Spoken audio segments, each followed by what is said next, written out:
तो आज की इस लेक्चर हम लोग एक नया चैप्टर डिस्कस करेंगे। वो है आपका पॉलीमर, जो ऑर्गेनिक का एक चैप्टर है। ठीक है, तो आज हमेशा की तरह आज एक चैप्टर और खत्म करेंगे, डेली एक चैप्टर खत्म करते चलेंगे। तो पॉलीमर्स जो है क्या होते हैं थोड़ा बहुत डिस्कस कर लेते हैं और फिर क्वेश्चन करते चलेंगे। ठीक, क्वेश्चन एक क्वेश्चन जो हम लोग करेंगे अलग अलग और भी ऑब्जेक्टिव उसमें हम लोग सीखते चलेंगे। मतलब ये क्वेश्चन जब यूनिट में करेंगे तो उसमें 3-4 ऑब्जेक्टिव और भी आपका इंक्लूड होते चला जाएगा। राइट, तो पॉलीमर्स किसको बोलते हैं? पॉलीमर्स किसको बोलेंगे? जैसे एग्जांपल लेते हैं हेक्सेन। हेक्सेन आपका पॉलीमर नहीं है, मतलब हेक्सेन एक एग्जांपल दे रहा है आपको। हेक्सेन जो है ऐसा हो सकता है कि बहुत सारा कार्बन मिलकर क्या बनता है हेक्सेन। जैसे 6 कार्बन से मिलता है तो जो एक कार्बन हुआ उसको हम बोलते हैं मोनोमर। एक कार्बन जो हुआ वही कार्बन बार बार आ रहा है, कितने आ जाएंगे 6, तो क्या हो जाएगा आपका हेक्सेन हो जाएगा। तो हेक्सेन के लिए जो एगो कार्बन हुआ क्या हो गया आपका मोनोमर। उसी तरह से पॉलीमर जब आपको बनाना है, बहुत सारा पॉलीमर होता है, प्लास्टिक हो गया, विनाइल हो गया, विनाइल हो गया, यहाँ 6 हो गया, ये सब क्या होते हैं आपके पॉलीमर्स होते हैं। तो उसके जो मोनोमर्स होते हैं कौन कौन से होते हैं ये आपको एग्जाम में पूछ लेते हैं। ठीक है, तो उसके मोनोमर्स मतलब कि मोनोमर जो हो सकते हैं आपको होमो पॉलीमर हो सकते हैं, को पॉलीमर हो सकते हैं। मतलब मोनोमर जो हो सकते हैं आपके सेम बार बार आए ऐसा हो सकता है, या फिर 2 मॉलिक्यूल बार बार सेम आ सकता है तो उसको बोलते हैं कोपॉलीमर। ठीक है, और एक ही मॉलिक्यूल बार बार आएगा तो उसको बोलते हैं होमोपॉलीमर। ठीक है, तब जाकर क्या बनता है आपका पॉलीमर्स बनते हैं, है ना। एक ही जो मॉलिक्यूल्स होंगे रिपीट होते रहेंगे। ठीक है, जैसा एग्जांपल देते हैं तो आपको अच्छे से समझ में आ जाएगा। जैसे पहली बात करते हैं हम लोग एस ए, पहला the S in Buna S refers to. अब ब्यूना एस रिफर्स टू, अब एस क्या है? ब्यूना एस के बारे में जानते हैं पहले हम लोग। एक पॉलीमर जो है किसमें आता है पहले समझ लेते हैं। जैसे पॉलीमर जो है अलग अलग भाग में इसको क्लासिफिकेशन किया गया है। जैसे सोर्स के बेसिस पर इसको डिवाइड किया गया है 3 भाग में। ठीक है, जैसे आपका नेचुरल सोर्स के बेसिस पे 3 भाग में, एक होता है आपका नेचुरल रिसोर्सेज बांटा गया है नेचुरल। ठीक है, एक होता है आपका सिंथेटिक, एक होता है सेमी सिंथेटिक। सिंथेटिक मतलब प्योरली आपका ह्यूमन मेड होता है, नेचुरल मतलब कि आपका प्योरली नेचुरल से बना हुआ होता है। ठीक है, सेमी मतलब होगा कि जिसमें आपका नेचुरल भी होगा और कुछ आदमी लोग इसमें हाथ पैर लगाए हुए हैं। ठीक है, तो 3 टाइप का हो गया। तो और भी है, और जो क्लासिफिकेशन किया गया है वो आपका स्ट्रक्चर के बेसिस पे बांटा गया है। इसके पहले क्या चीज के बेस पे बांटा गया था? सोर्स के बेस पर। एक बांटा गया आपका स्ट्रक्चर के बेस पर। ठीक है, तो स्ट्रक्चर के बेस पे आपका नेटवर्क हो गया, एक हो गया आपका लीनियर हो गया। ठीक है, तो स्ट्रक्चर के बेस पे बांटा गया। ठीक है, फिर एक बांटा गया आपका मॉलिक्यूलर इंटरमॉलिक्यूलर फोर्सेस के बेसिस पे बांटा गया है। ठीक है, और एक बांटा गया पॉलीमराइजेशन के बेसिस पर, जिसको एडिशनल एग बोलते हैं, कंडेंसेशन। ठीक है ना, तो ऐसे करते करते बहुत सारे अलग अलग भाग में बांटा गया है। ठीक है, क्लियर। तो पहला जो है आपका लिया गया है ब्यूना एस। ठीक है, तो ये जो होता है आपका रबर में आता है। किसमें आता है? रबर में आता है, ध्यान रखेंगे। और ये जो ब्यूना एस होता है ब्यू से होता है आपका 1,3 ब्यूटाडाइईन होता है, और Na का मतलब होता है सोडियम, और S का मतलब होता है एस्टरीन। और ब्यूना एस जो होता है वो बना हुआ होता है किस चीज से बना होता है? इसमें आपका 2 मॉलिक्यूल्स बनते हैं। ठीक है, एक होता है आपका स्टेरीन। तो स्टेरीन का स्ट्रक्चर जो होता है इस तरह का होता है कि आप बेंजीन बना लें पहले, उसके ऊपर जो है CH डबल बॉन्ड CH2 बन जाता है, CH डबल बॉन्ड और CH2, ये हो गया आपका एस्टेरीन। और इसके साथ साथ जो है कौन आ जाएंगे? इसके साथ साथ आ जाएंगे आपके 1,3 ब्यूटाडाइईन। तो उसका स्ट्रक्चर ऐसा हो जाएगा C double bond C double bond C। ठीक है, तो ये हो गया क्या आपका 1,3 ब्यूटाडाइईन।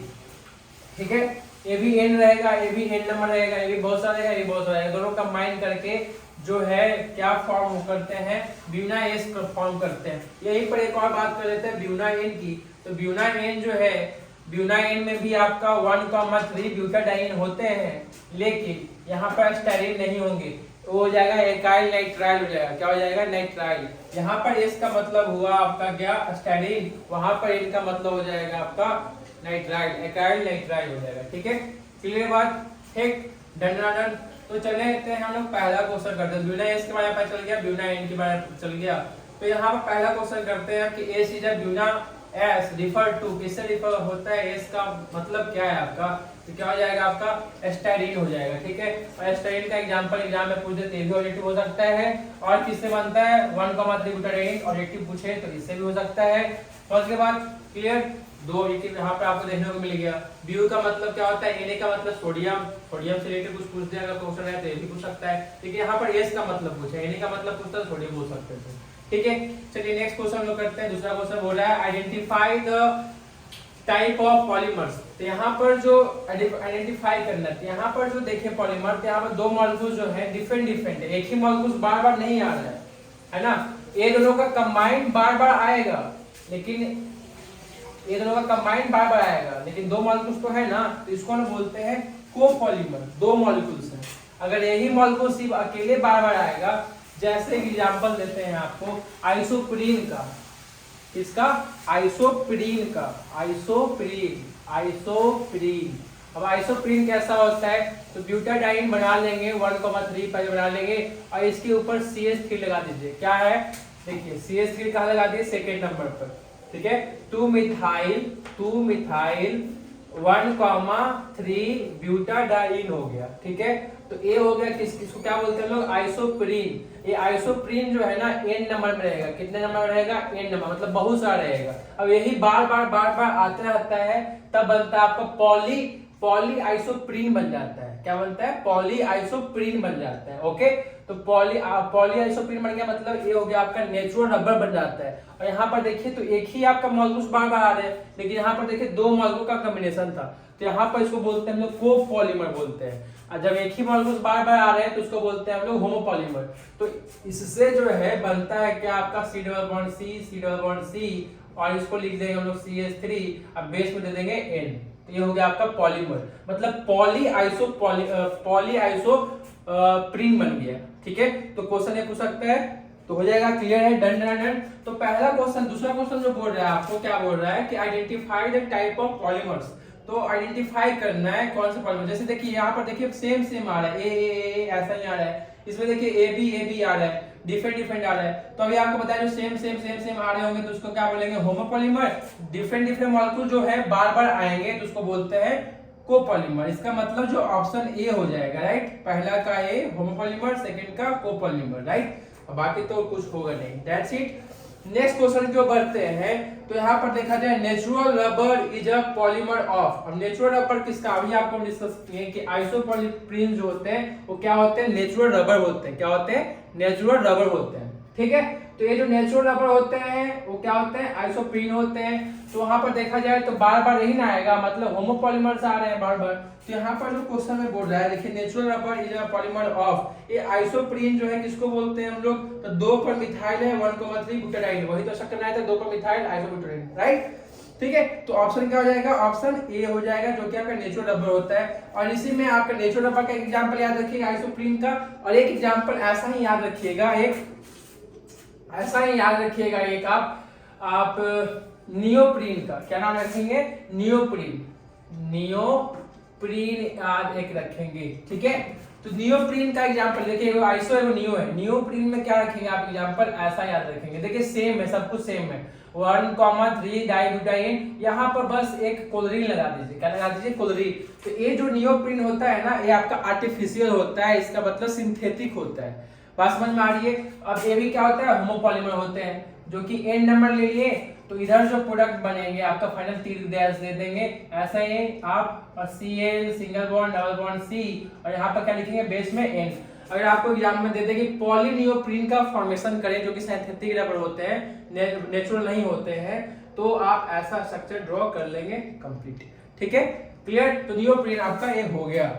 ठीक है, तो क्या क्वेश्चन बोला था, which of the following is a homopolymer, तो होमोपॉलीमर कौन सा होता है, सी होता है, नियोप्रीन। और हम लोग अगर बेकेलाइट की बात करते हैं और नाइलोन 6 की बात करते हैं, और विनाइस की बात करते हैं, तो विनाइस की तो डिस्कस हम लोग यहाँ पर कर दिए। विनाइस की बात किया जाए तो इसमें 2 मॉलिक्यूल्स आए हैं कंबाइन होकर, है ना, एक आए हैं कौन से, एक आए हैं आपका स्टीरीन, एक आए हैं ब्यूटा 1,3 डाइईन आए हैं, राइट। तो नाइलोन 6 के बारे में बात करते हैं, तो किसका एग्जांपल है, आपका फाइबर का एग्जांपल है, और यहाँ पे रबर का एग्जांपल आता है। और साथ साथ नाइलोन 6 की बात किया जाए तो दो मॉलिक्यूल से बनता है, एक होता है आपका एडिपिक एसिड से बनते हैं, और ये इसके साथ साथ एक और चीज आता है जो कि बोलते हैं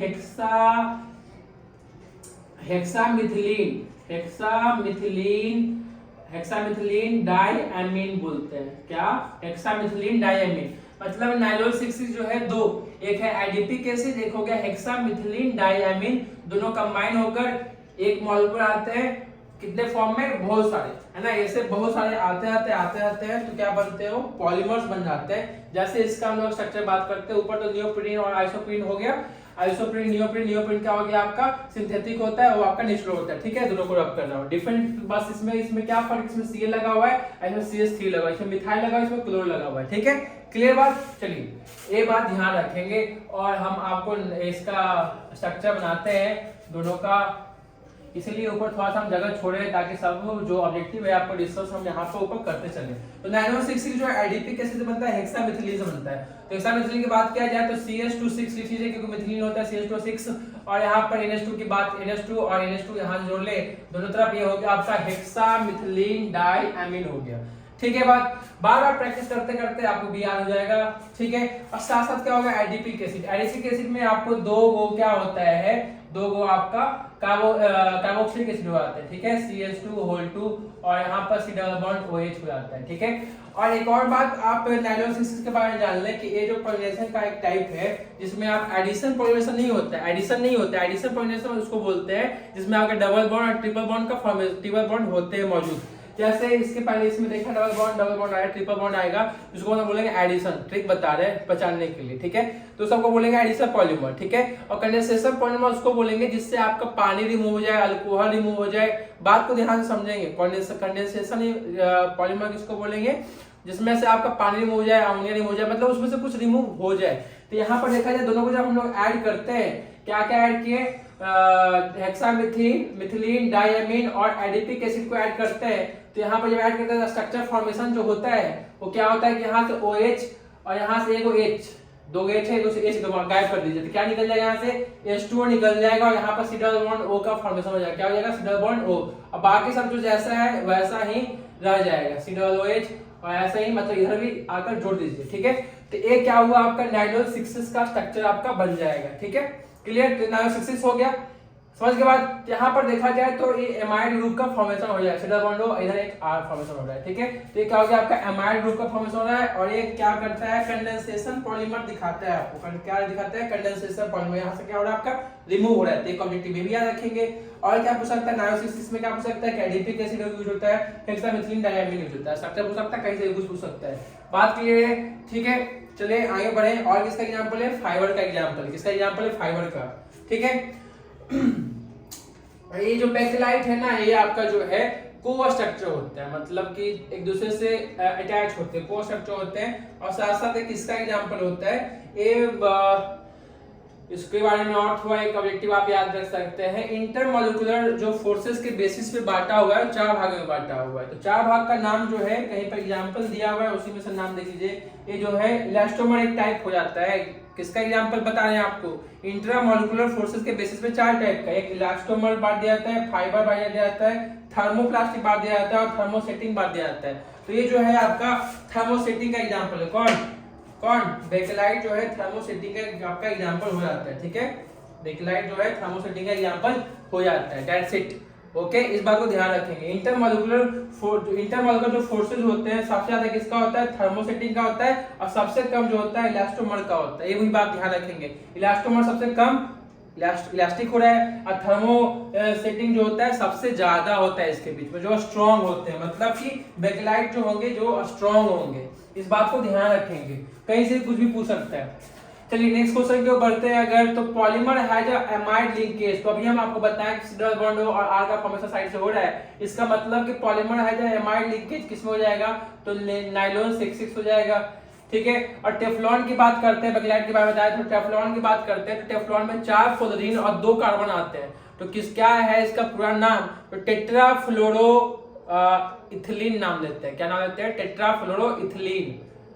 ठीक है, टेट्राफ्लोरो इथिलीन नाम लेते हैं, याद रखेंगे टेट्राफ्लोरो इथिलीन। इसका स्ट्रक्चर की बात किया जाए टेट्राफ्लोरो इथिलीन का, तो उसका स्ट्रक्चर जो है उसका ड्रॉ कर देते हैं। मैं आपको let me show F2C F2A, ठीक है।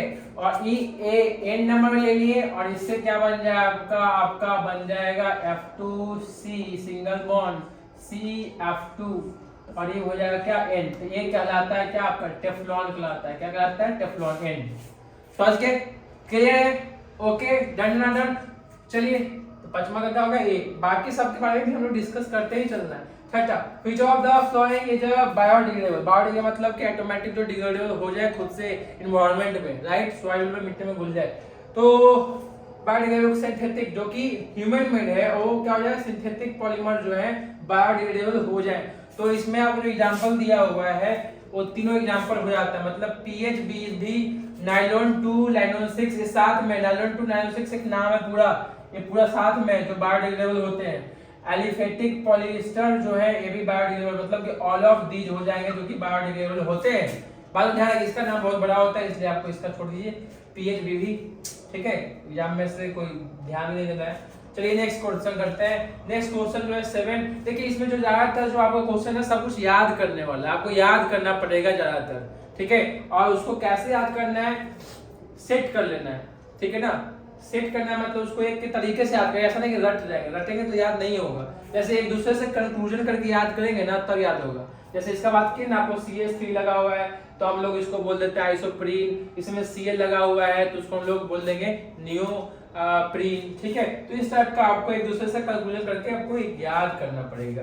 तो कॉमर्शियल नेम की बात किया जाए पॉलीएक्राइलोनाइट्राइल का, तो पॉलीएक्राइलोनाइट्राइल का कॉमर्शियल नेम किसको बोलते हैं? कॉमर्शियल नेम वो होता है जो मार्केट में जिस नाम से बिकता है। हाँ, जैसे मान लिया जाए शुगर, चीनी। अब जाके चीनी मांगोगे तो चीनी मिल जाता है, अब वही में बोलोगे C6H12O6 चाहिए हमको, है ना। तो हो गया क्या आपका रासायनिक केमिकल फॉर्मूला, ठीक है। तो हम लोग को कमर्शियल जो मिलता है क्या मांगते हो आप? शुगर मांगते हो, चीनी मांगते हो, ठीक है। उसी तरह से इसका जो कमर्शियल होगा पॉलीएक्राइलोनाइट्राइल, वो क्या हो जाता है? ओरोलोन। क्या नाम होता है आपका? ओरोलोन। ये डायरेक्ट आप याद रखेंगे, क्या? ओरोलोन, ठीक है, क्लियर। और इसके बाद जो मैं आपको और क्या प्रोवाइड करने वाला हूं ये भी ध्यान रखेंगे। शॉर्ट्स वीडियो में क्या करेंगे ना, एक पेज में आपको नोट्स प्रोवाइड कर देंगे छोटा छोटा लिखकर, ताकि जो मेन पॉइंट है ताकि एग्जाम में आपको हेल्पफुल हो, ठीक है। 2-3 दिन में वही स्टार्ट कर देंगे ताकि सब वीडियो का जैसे इसका जो है मेन पॉइंट जो है किससे किसका मोनोमर है, किसका मोनोमर है, उसको सिर्फ आपको रील्स बनाकर डाल दिया जाएगा, ठीक है, ताकि आपको तकलीफ ज्यादा ना हो। ओके, चलिए नेक्स्ट क्वेश्चन बात करते हैं। Which of the following polymers are used as a fiber. अब फाइबर के फॉर्म में कौन सा यूज होते हैं भाई साहब? तो फाइबर आपको पता है कि नायलॉन जो होते हैं क्या होते हैं आपके? फाइबर होते हैं, फाइबर का एग्जांपल है, राइट। नायलॉन क्या होते हैं आपके? फाइबर्स का एग्जांपल होते हैं, ठीक है। हाँ, ब्यूनाइन के बारे में बता दी ना आपको। ब्यूनाइस और ब्यूनाइन में डिफरेंस तो आपको बता ही चुके हैं, है ना। चलिए, तो बेकेलाइट इज एग्जांपल ऑफ, किसका एग्जांपल है? बेकेलाइट आपको बताया है किसका एग्जांपल है? थर्मोसेटिंग का, जो कि स्ट्रॉन्ग इंटरमॉलिक्यूलर फोर्सेस होते हैं इसके बीच में, ठीक है, उसको बोलते हैं थर्मोसेटिंग, ठीक। इलास्टोमर का एग्जांपल याद रखेंगे, ब्यूनाइन इलास्टोमर जो कि इलास्टिक होंगे, ब्यूनाइन इलास्टोमर का एग्जांपल। फाइबर में याद रखेंगे नायलॉन्स का एग्जांपल, नायलॉन 6 का एग्जांपल याद रखेंगे फाइबर में, ठीक है। थर्मोप्लास्टिक में क्या एग्जांपल रखिएगा? पॉलीथीन का एग्जांपल रखिएगा, एग्जांपल रखिएगा आप यार थर्मोप्लास्टिक में, ठीक है। और थर्मोसेटिंग में तो आप हैं ही बेकेलाइट, ठीक है। सबसे इंटरमॉलिक्यूलर फोर्स ज्यादा इसका, उसके बाद सबसे कम इसका, ठीक है। Next question, arrange the following polymers is Arrange the flowing polymers is an increasing order of intermolecular forces। तो अभी की बात करें तो वही बात नीचे आ गया, आपको इंक्रीजिंग रखना है। सबसे कम किसका होगा? इलास्टोमर का होगा, उसके बाद कम किसका होगा? फाइबर का कम होगा, उसके बाद किसका हो जाएगा? प्लास्टिक का हो जाएगा, ठीक है। इस बात को ध्यान रखेंगे। सबसे कम किसका? इलास्टोमर। देखिए इलास्टोमर तो है, फाइबर का मतलब किसी तो गलत हो जाएगा। इसका मतलब जो आपका हो जाएगा इलास्टोमर, उसके बाद फाइबर, उसके बाद क्या हो जाएगा? प्लास्टिक। इसका मतलब क्या हो जाएगा? ए, इंटरमॉलिक्यूलर फोर्सेज ज्यादा होते हैं किसके? इसमें प्लास्टिक। एक और ऑप्शन होता है थर्मोसेटिंग, थर्मोसेटिंग इधर हो जाते हैं, ठीक है। नेक्स्ट क्वेश्चन को बढ़ते हैं। द करेक्ट स्ट्रक्चर ऑफ ब्यूनाइसिस। अब ब्यूनाइस का स्ट्रक्चर अभी आपको हम फॉर्म करवाए थे, क्या फॉर्म करवाए थे? चलिए जल्दी से देखिए, यहाँ देखिए ब्यूटा, पहले तो चेक कर लेते हैं कि स्टाइरिन है कि नहीं है, और दूसरा चेक करना है कि ब्यूटेन 1,3 डाइन या फिर 1,3 ब्यूटाडाइन। देखा जाए 1 पर और 3 पर, ये 1 पर है क्या, नहीं 1 पे तो ये नहीं, तो गलती हो जाएगा, ये 1 पर है क्या, नहीं तो ये नहीं है। यहाँ देखिए 1 पर है और 3 पर है, मतलब ये तो सही है। स्टाइरिन में देखिए यहाँ पे डबल बॉन्ड CH2, मतलब ऑप्शन का हो जाएगा सी। मॉलिक्यूल आपका यही तो यूज होता है, और बाकी तो यूज होता ही नहीं है, राइट, तो ऑप्शन का हो जाएगा सी। 12 की बात करते हैं अगर, तो what is the Teflon, Teflon क्या है इसमें से, तो अभी आपको बताया था टेफ्लॉन में टेट्राफ्लोरो मतलब 4 गो फ्लोरीन है, और कार्बन के 2 गो, क्योंकि इथिलीन इथीन मतलब 2 गो इथिलीन, ठीक है, तो 2 कार्बन होगा, इसका मतलब ये ऑप्शन हो जाएगा क्या, यहाँ पर ए हो जाएगा, तो 12 का हो गया ये C2H4 C2F4N, राइट, ओके जी। So next and last, sorry last नहीं 13 है, उसके बाद 14 है ना। तो अभी तक हम लोग क्या पढ़ लिए, एक बार जल्दी से रिकैप कर लेते हैं। एक हम पढ़ लिए ब्यूना एन, ब्यूना एस और नाइट्रो 6 में, ये तीनों में कोई ना कोई आपका एग्जांपल आ ही जाएगा, ठीक है, या तो स्ट्रक्चर पूछ ले बनाने के लिए, जो भी पूछ सकता है, ठीक है, तो उसके लिए डरना नहीं है। ब्यूना एस के बारे में क्या आप याद रखिएगा कि उसका जो है 2 मॉलिक्यूल्स आते हैं, कोपॉलीमर्स होते हैं, ठीक है, 2 को डिफरेंट आते हैं, कौन कौन से, तो एक वो आ जाएगा स्टाइरिन, और एक आ जाएगा आपका कौन सा स्टाइरिन, और एक आ जाएगा कौन ब्यूटा 1,3 ब्यूटाडाइन। तो उसके बनाने के लिए क्या है स्ट्रक्चर, उसको सॉल्व अगर करना है आपको ना स्ट्रक्चर, देखिए, और किसी को भी आप सॉल्व करना है, तीनों में से किसी का भी स्ट्रक्चर आ जाए फॉर्मेशन करने के लिए, अभी तो सबका बता दिए आपको, बाकी बचा है, मान लीजिए बाकी तीनों व्यवसाय बता देते हैं आपको हम कैसे करेंगे ट्रिक के साथ। अगर दोनों याद है तो जल्दी से हो जाएगा, ठीक है। सी है सिंगल बॉन्ड डबल बॉन्ड, सी है ये मान लीजिए कि आपका ब्यूटाडाइन हो गया 1 पर 3 पर, और इसके साथ साथ आ गया आपका एस्टेरीन आ गया कि बेंजीन हो गया, इसके ऊपर CH डबल बॉन्ड CH2 आ गया, तो यहाँ पर बॉन्ड का ब्रेक करवाइए और यहाँ पर बॉन्ड का ब्रेक करवा दीजिए, ठीक है। ये भी क्या होगा आपका n नंबर में होंगे, कितने नंबर होंगे, n नंबर, दोनों ऐड करेंगे, तो यहाँ पर बॉन्ड का ब्रेक करवा दीजिए, इसमें माइनस आ जाएगा, इस पे बॉन्ड का ब्रेक करिए, इस पे प्लस आ जाएगा, इस पे माइनस रखिएगा, क्योंकि इधर बेंजीन है, इलेक्ट्रॉन अपनी तरफ खींचेगा, राइट, तो यहाँ माइनस कर लीजिएगा, यहाँ पर क्या करिए प्लस, और ये प्लस जो है इसके माइनस के साथ अटैच करवा दीजिएगा, समझ गए। तो इसका स्ट्रक्चर देखिए कैसा बन जाएगा, लगभग ऐसा बन जाएगा, C डबल बॉन्ड सिंगल, और इसके साथ क्या जुड़ जाएगा, CH जुड़ जाएगा, फिर C, इसके ऊपर क्या जुड़ जाएगा, बेंजीन जुड़ जाएंगे, और यही बन जाएगा क्या आपका AN, ये क्या बन जाएगा आपका, ये बन जाएगा आपका ब्यूना S बन जाएगा, ठीक है, ये क्या बन जाएगा, ब्यूना S बन जाएगा। समझ गए टेक्निक क्या है, बुक में भी ऐसे रहेगा आपका, क्लियर। तो ये आप यूज कर सकते हैं ऐसे, ताकि आपका नंबर ना कटे और जल्दी से आपको याद भी हो जाए, ठीक है। ब्यूना एन में क्या करना है आपको, ब्यूना एन में आपको सिर्फ क्या लेना है, एकाइल नाइट्राइल लेना है, राइट, ठीक है, सिर्फ CN लगा देना है। एकाइल नाइट्राइल में क्या हो जाएगा स्ट्रक्चर, आप एकाइल जो स्ट्रक्चर की बात कर रहे हैं वहां पर स्ट्रक्चर सिर्फ यहाँ जो डबल बॉन्ड है, यहाँ डबल बॉन्ड रहेगा, और यहाँ पर जो है आपका, सॉरी क्या कर रहे हैं, एकाइल नाइट्राइल में CN रहेगा ना, सिर्फ CN रहेगा ना। एक सेकेंड वेट अ सेकेंड, किसकी बात कर रहे हैं हम, ब्यूना एन की, कहा गया ब्यूना एन,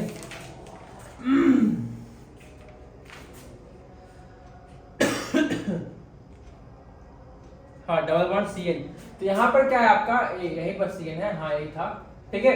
तो A हो गया आपका क्या, एकाइल नाइट्राइल, और इसके साथ साथ क्या करवा दीजिए, किसके साथ, C double bond C single bond double bond C, ये हो गया क्या आपका, ये हो गया आपका ब्यूटाडाइन ABN और ABN। अब यहाँ पर देखिए बॉन्ड का ब्रेक करवाएंगे, इसका बॉन्ड का ब्रेक करवाएंगे और इसका बॉन्ड का ब्रेक करवाएंगे। अब जैसे इसके पहले जुड़े थे, इसका इसके साथ क्या कर दीजिए, अटैच करवा दीजिए, बस एक टेक्निक करना है, आपको पूरा स्ट्रक्चर याद करने की जरूरत नहीं है, समझ गए। तो O क्या हो जाएगा आपका, ब्यूना एन हो जाएगा, समझ गए। तो इसमें हम लोग क्या देखे कि कौन कौन सा यूज हुआ, एकाइल नाइट्राइल यूज हो गया, और क्या यूज हो गया आपका, वही सेम ब्यूना एस और ब्यूना एन में दोनों सेम यूज होता है, ये वाला है ना, 1,3 ब्यूटाडाइन, राइट, ठीक है।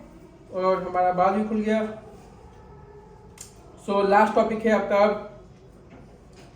हाँ नाइट्रो 6 हो गया, ब्यूना एस हो गया। नाइट्रो 6 में देखा जाए तो हम लोग 2 को यूज करते हैं, एक एडिपिक एसिड यूज कर लेते हैं और एक यूज कर लेते हैं क्या, एडिपिक एसिड, एक हो गया आपका क्या था, ठीक है ना, हेक्सा मिथिलीन डाइएमीन, उसका भी वैसे स्ट्रक्चर बनाएंगे, और जो फॉर्म होगा उसमें से बीच में से OH और एक OH रिमूव करते हैं, और दोनों कंबाइन बॉन्ड बन जाएगा न्यू फॉर्म, और जो फाइनल होगा वो बन जाएगा नाइट्रो 6, ठीक है ना, फाइबर होते हैं, बाकी बनाए रबर होते हैं, ठीक। हाँ, सो नेक्स्ट क्वेश्चन की ओर आते हैं, लास्ट 2 बचा हुआ है, तो 30 नंबर की ओर बढ़ते हैं। तो the non metals use in the vulcanization of a rubber is. अब वल्केनाइजेशन क्या होता है? वल्केनाइजेशन एक प्रोसेस है जिसमें लोग कुछ मेटल का नॉन मेटल्स का यूज करते हैं। किसके लिए? तो इलोंगेशन के लिए, रबर का इलोंगेशन हो अच्छे से, उसके लिए लोग यूज करते हैं। तो कौन से नॉन मेटल्स यूज करते हैं हम लोग? वो यूज करते हैं हम लोग सल्फर। कौन सा ऑप्शन दे दिए? ऑप्शन बी है। तो कौन सा हो जाएगा? ऑप्शन बी, सल्फर यूज करते हैं। ये याद रखेंगे, वल्केनाइजेशन में क्या यूज करते हैं लोग? सल्फर। कितना उसमें रबर में यूज हो जाता है? 5% आपका उसमें इंक्लूड हो जाता है सल्फर के फॉर्म में, बॉन्ड लग जाता है सल्फर सल्फर का। वो तो बात है, उतना बोर्ड में नहीं पूछेगा। 13 का हो जाएगा, क्या हो जाएगा आपका? Option B. Done. And the last question of this chapter is 40 number, right. तो one of the characteristic of the polymer, polymer का कैरेक्टरिस्टिक के बारे में पूछ रहा है क्या? पहला क्वेश्चन बड़ा हाई टेम्परेचर स्टेबिलिटी। अब क्या ऐसा होता है क्या पॉलीमर को स्टेबल पाने के लिए उसको बहुत ज्यादा हाई टेम्परेचर देना पड़ता है क्या? नहीं यार, ठीक है। प्लास्टिक है तो उसको हाई टेम्परेचर देना पड़ता है या फिर कुछ नहीं?